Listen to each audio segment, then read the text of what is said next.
are Giant Sports Talk and Entertainment. Oh, I wanted to roll it back old school because, we have video after video after video about Saquon Barkley coming out. Why? Because that's what's going on right now. We have the important 4 p.m. deadline on Monday.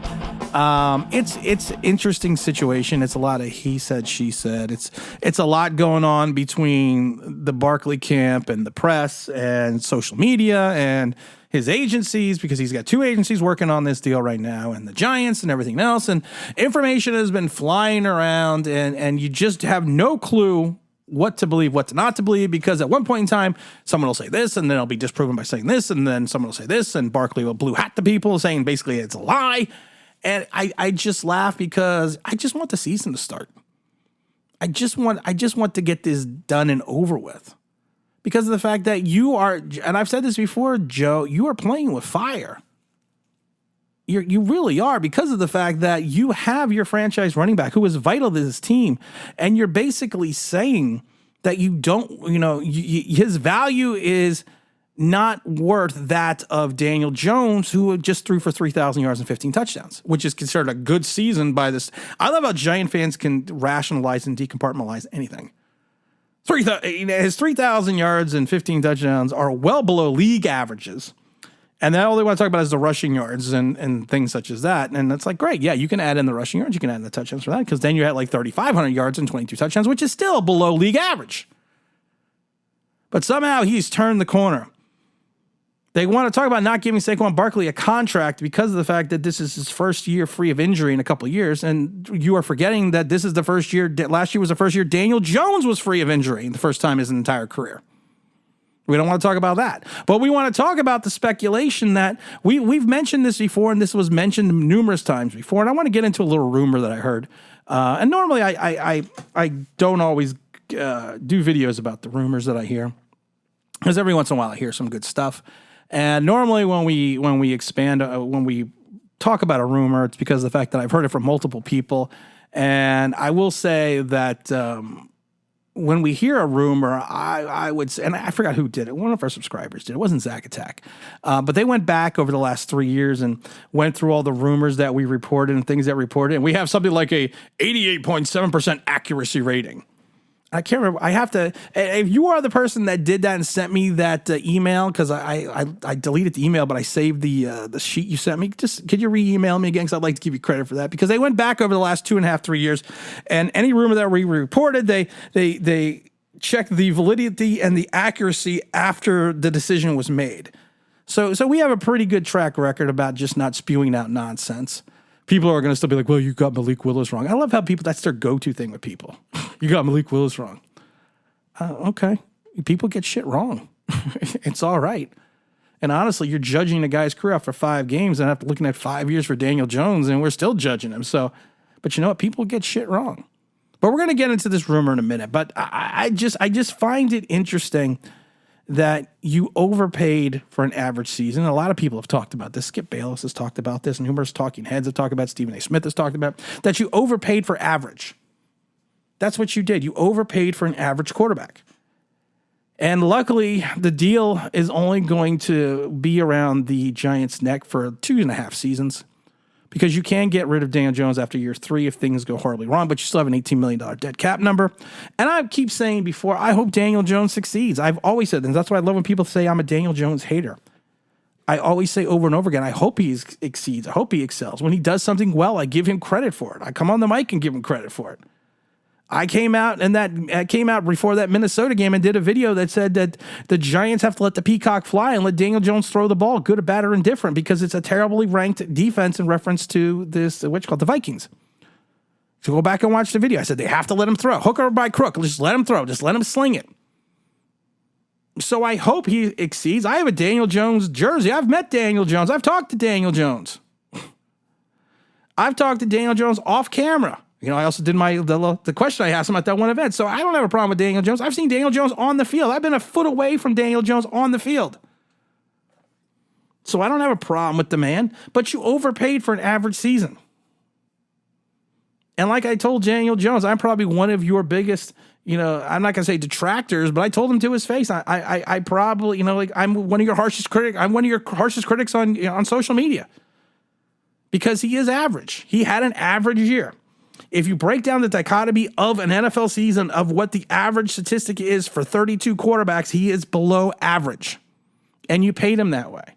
The rumor was in the beginning that they wanted to franchise tag Daniel Jones and sign Saquon Barkley. But the problem is they couldn't sign Saquon Barkley. And that was the issue. They couldn't sign him to a contract.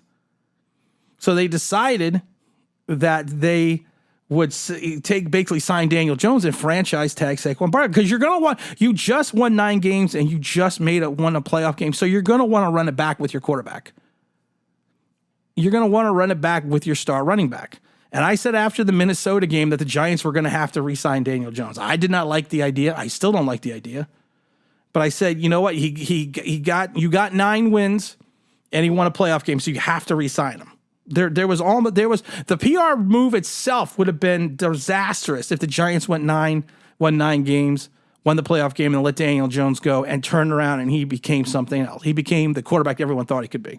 It would have been disastrous for the Giants, so you had to sign him. But the problem is people keep dismissing the contribution of Saquon Barkley. And I love it because of the fact that I see all these things on Twitter, people saying, rescind the tag, rescind the tag. What is your running back in a situation going to look like if you rescind the tag? And I've said this before, I'm going to say this a million times. The running back market value has gone down, has gone down exponentially. But the problem is the market value does not determine the importance of a player to a team. Saquon Barkley, importance to this team and Daniel Jones is more than what the value is right now for a running back. I have been screaming for months now. And I always get told, you have no clue what you're talking about. You're a big dummy. You have no clue what you're talking about. That this has always been about the guaranteed money. Go back and listen to all the videos. This has always been, it hasn't been about the dollar figure. Well, it has been about the yearly dollar figures, the annual salary, but this has always been coming down to the guaranteed money. And I said it 2 months ago that I heard a rumor that the contract that he got, and you can go back and listen to the live streams, you can go back and look at the video, that he was only getting, I even talked to Rob about this on one of Rob Zero B on his spaces, that he was only getting the first year guaranteed and only half the second year guaranteed in year 2 and none in year 3. And if you take a look at it right now, if you tag him twice, the $19 million that he's getting guaranteed is $3 million under what he would get guaranteed if you tagged him twice. So Barkley's also come out repeatedly and said, I'm not trying to reset the running back market. I want to be paid fair. And I think fairness is exactly what needs to be done. It just needs to be fair. You need to look at the importance of this player to this team and devalue what the running back value is in the league, because the running back value of the league does not coincide with his value to the team. And his value to the team and the percentage of value to the team, like I said, is going to be much higher than what the league average of the league value is. Now, if Saquon is not trying to set the new market, but he wants to be paid fairly at 26 years old, he's got at least another 3-4 good years in him. Minimum. Because of the fact that he takes care of himself, he takes care of his body, he does what needs to be done.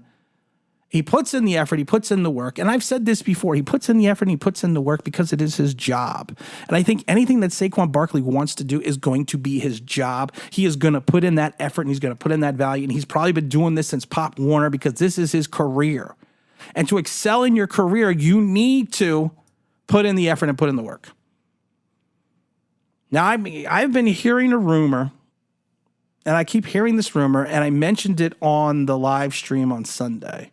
And I kind of brought it up because people thought I was crazy, as this is getting deeper and deeper in. There is talk that, of course, that if he is not given the contract, or they don't have a contract done by the 4 p.m. deadline on Monday, that he is going to probably sit out training camp. And he's, and basically kind of just play it by ear until they can come up with something, and that he's not going to sign his tag right away, that he will sit out camp. I'm already hearing rumors, and I talked about this on the live stream on the Sunday, and people thought I was crazy. I've heard rumors that potentially that he may not only sit out week 1 if something doesn't get done, that he may potentially sit out the season. And like I said, he just brought in Ed Perry to be his part of his contract representation his contract representation team. I can't even talk today. I don't remember who the other people are, but I know he just brought Ed Perry. I know that. And that was Prefer NFL Records, the Players Association Records. So Perry's with CAA, one of the largest agencies there is, and they are helping Rock Nation handle his football contract. Now, CAA, I don't want to get into my how I know things from CAA. I'm not going to get into that. But like I said, I am hearing speculation and rumors. And I've been hearing this now for a couple of days that if a new long-term deal isn't done, that he could not only sit out week one, but Saquon could sit out the season. And it would be in his best interest to come back at 27 years old and find a team that would be willing to give him what he is worth. And that he would not that he would be moving on from football, but he could potentially just be moving on from the Giants. And that's kind of what I'm thinking. And like I said, all this always comes down to the guaranteed money. This is all it's been. And I love it because the Post reported this about the $19.5 million. I've been talking about that for months. Go back and listen to the podcast. I've been talking about that for months. So could he potentially sit out the season? Like I said, I think Saquon Barkley is the kind of guy that could just take a year off. Just take a break. Go work as an announcer for college football. Go be a studio analyst for college football or the pros or something like that. But like I said, from what I'm hearing, they're no closer to a deal than they had been the last couple of days. But you never know because things change swiftly. Things go quickly. Things get done when you least expect it, especially when you get down to the bewitching hour. But like I said, it's a rumor that I keep hearing, and I've talked about it on Sunday. And it came up again for someone that I trust, that Saquon could potentially not only sit out week one, but he could potentially be instructed to sit out the entire season. Would he do it? I don't know. Is it a rumor that's going to be true? I don't know. Like I said, that's why it's a rumor. Look at all these rumors around me every day. We have to kind of wait and just see what happens. We're going to talk about more of this on Sunday with R0B. So hopefully we'll get some clarity and get this situation done and over with. Again, this is Tim. This is New York Giants Straight Talk. Don't forget to like. Don't forget to subscribe. Don't forget to ring that bell because you want to know why? That'd be awesome.